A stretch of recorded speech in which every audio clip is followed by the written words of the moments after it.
Welcome back to Love English. In today's lesson, I'm going to talk about reductions. If you want to sound more like a native, or indeed if you want to understand us better when we speak, then this lesson is really going to help you. Don't forget, you've got to subscribe if you want to keep learning. Click that button below and don't forget to find us on our social media: Facebook, Instagram, Twitter and Snapchat.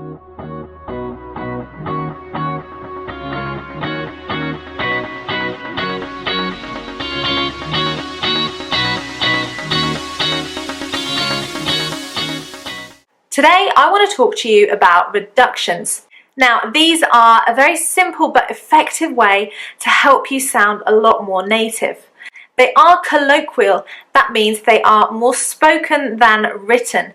You would only really write these words in text messages and very informal emails or messages to friends. You certainly wouldn't write them in an academic essay or formal email or letter. So let's start with wanna.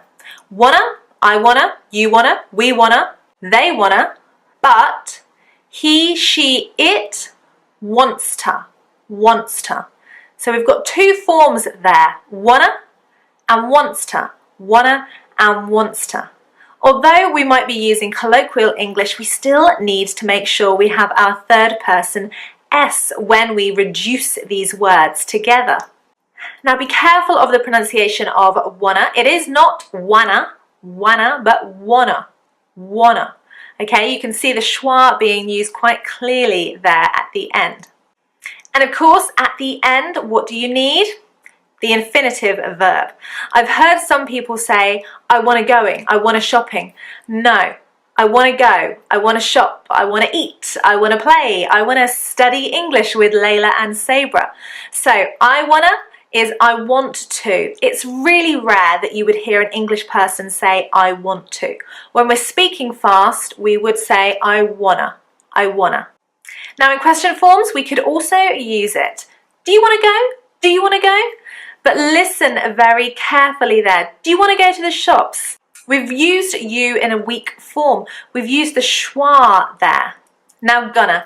In much the same way that we reduce wanna, we go to gonna. So going to. This is a future form. And one thing you must remember to do is add the verb to be. The future form going to is be going to. So I'm gonna go, you're gonna go, we're gonna go, they're gonna go, he's gonna go, she's gonna go. Listen there to my pronunciation of he and she. The S for is actually pronounced z, z. He's gonna go, she's gonna go. Okay, gonna in the interrogative form, question form. You can, in contrast to the affirmative, in the interrogative you can actually omit the verb to be. Again, this is more colloquial spoken. It is not correct grammar, but if I'm asking you a question, I might say, you gonna subscribe? You gonna subscribe? Rather than saying, are you gonna subscribe? Are you gonna subscribe? So really informal, and be careful because unless you're a more advanced learner of English, you might not want to pick up any bad habits.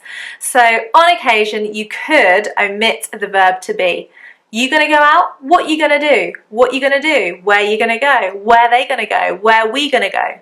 But be careful because he, she, an exception here, we really wouldn't omit the verb to be. We'd say, where's she gonna go? Where's she gonna go? Really, because the S is contracted with the question word and it flows quite nicely still. What's she gonna do? Where's she gonna go? It still flows really well. The point of these reductions is that they help us speak faster and really the flow of speech is much easier. You don't have to stop and start to pronounce every single syllable. Now gotta, gotta. In replacement of have got to or must. It's an obligation. I've got to do the shopping. I've got to go out. I've got to work tomorrow. Now we can say I've gotta or I gotta. I would prefer I've got to. I'd say I have got to. I think with American English you could probably reduce this down further to I gotta, I gotta. But listen very carefully. Although it is G-O-T-T-A, the T actually, when I speak quite fast, is more of a D sound. I gotta go, or I've gotta go. You could say either I gotta go or I've gotta go. So I've got to do the housework, I've got to do my homework. Remember, with third person, it would be she's got to or he's got to. But I've got to, we've got to, they've got to, you've got to go, study, play, whatever it might be. We need the infinitive verb because it is essentially to. I have to do something. Right, finally, a really simple one, but something that if you hear it, you might not understand. Dunno. Dunno. So I don't know becomes dunno. We wouldn't really say she dunno or he dunno because of course that's not the third person. It would be she doesn't know, he doesn't know.